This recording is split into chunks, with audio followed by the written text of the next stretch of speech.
Всем привет! Вы на канале Планета Земля. И сегодня мы поговорим о выхухоле. Что? О ком? Неужели автор заболел и начал говорить заклинания? Нет, дорогие друзья, именно выхухоль или хохуля – это смешной длинноносый зверек, любящий водные процедуры. И как не поговорить о такой животине с таким интересным названием? Поехали! В настоящее время существует два вида выхухолей – русская и пиренейская. Русская выхухоль во многом уникальный зверек, хорошо чувствующий себя на Земле уже более 30 миллионов лет. Наша выхухоль значительно крупнее пиренейской. И в данном случае речь пойдет именно о ней. Как раньше, так и в наше время внешность этого скрытного животного, похожего на носатую крыску и относящегося к семейству кротовых, за удивительную способность строить глубокие норы, существенно не изменился. Главным отличительным признаком выхухоли является напоминающий хобот длинный носик, лапки с перепонками между пальцами и мощный хвост, который покрыт жесткими грубыми чешуйками, которые животное использует в качестве руля. Туловище у русской выхухоли обтекаемое и словно создано для активной жизни как на суше, так и в воде. Брюшко у зверька серебристо-белого окраса, спина темная. Такая окраска животного делает его малозаметным в водной среде. Шерсть очень густая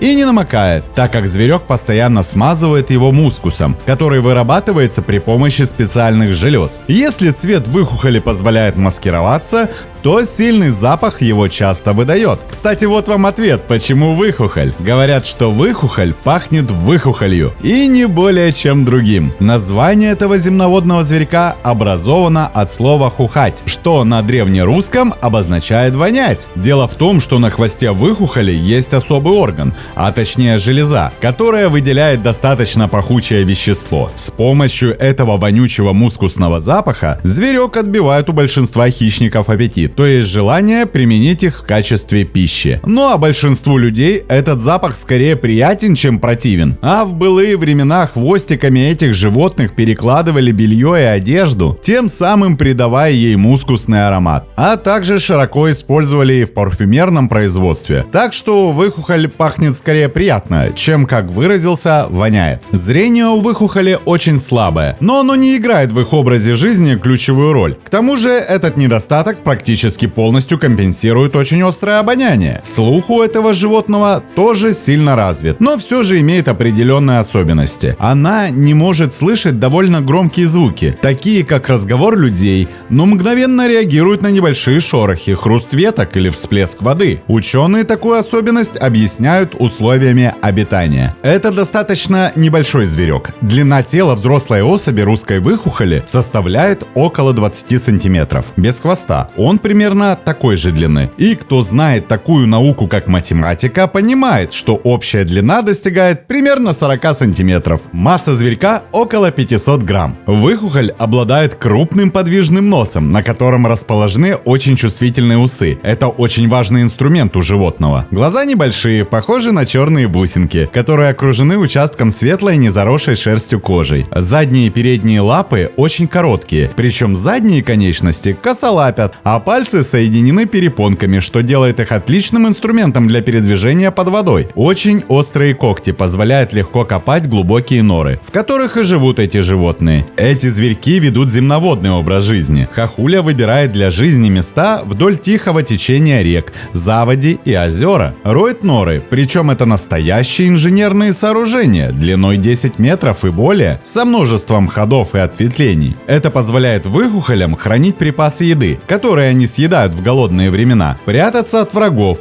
и перемещаться в поисках пищи. Особенно такие тоннели хороши зимой. В них довольно тепло и есть возможность найти добычу. На берегах водоемов можно найти целые сети подземных туннелей, входы в которых скрыты под толщей воды. В жаркий сезон, когда уровень воды заметно падает, животное углубляет подземные норы, снова уводя их в водную гладь. Обнаружить такие жилища весьма трудно, так как это очень осторожные животные. Множество опасностей, охотники и хищники научились научили этих животных вести скрытный образ жизни. На протяжении 30 миллионов лет выхухоли научились хорошо скрываться от внешнего мира. Но все-таки места их обитания часто выдают остатки еды, которые они оставляют около нор. Этим и пользуются хищники. В природных условиях это очень уязвимые животные. На их жизнь влияет слишком много агрессивных факторов. Колебания уровня воды в водоемах, хищники и человек. Поэтому, как правило, больше 3-4 лет они в естественной среде не выживут. В идеальных условиях заказников или зоопарков, когда выхухоли ничего не мешает и не угрожает, она может прожить до 6 лет. Именно малая продолжительность жизни, уязвимость перед естественными природными факторами и невысокая плодовитость во многом и сделала этот вид исчезающим. Русская выхухоль распространена в бассейнах рек Дона, Днепра, встречается в верховьях Волги. Ранее эти животные часто встречались в лесах Восточной и части Западной Европы. В настоящее время они находятся на грани исчезновения и взяты под защиту международных организаций. Как говорилось, основные места их обитания располагаются вдоль рек со слабым течением или близ стоячих водоемов. Очень хорошо, если берега таких водоемов покрыты густой растительностью,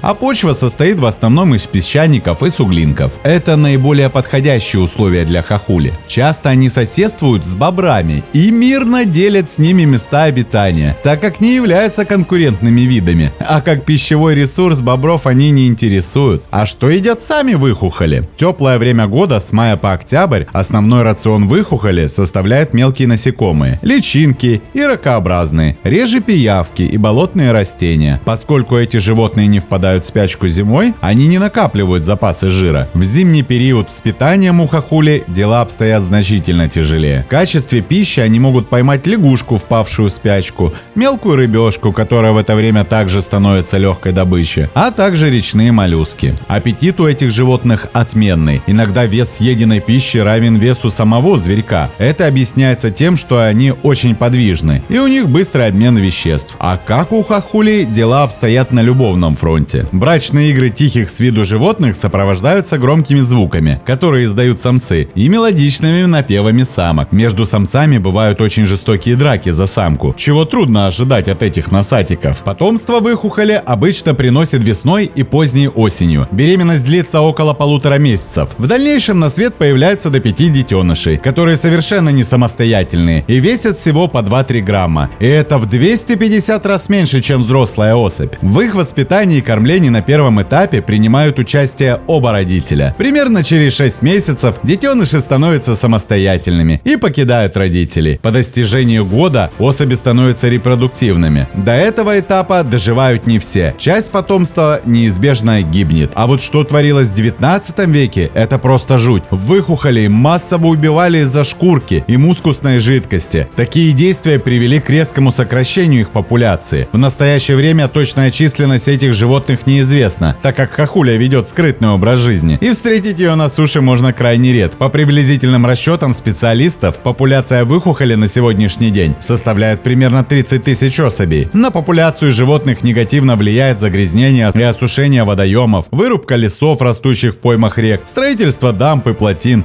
застройки водоохранных зон и расставленные рыбацкие сети, в которых часто попадает хохуля. Сейчас функционируют 4 заповедника и около 80 заказников, где это животное находится под наблюдением. Принимаются активные меры по охране и защите этих зверьков и восстановлению их численности. Также был создан специальный проект под названием «Сохраним русскую выхухоль», который занимается оценкой количества особей выхухолей и разрабатывает меры по ее сохранению. Ведь куда же мы без хохули, без этого пахучего носатого зверька? Смотрим, слушаем, записываем, подписываемся. Не забываем ставить лайки и делиться этим видео с друзьями. Это очень помогает продвижению. С вами был канал Планета Земля.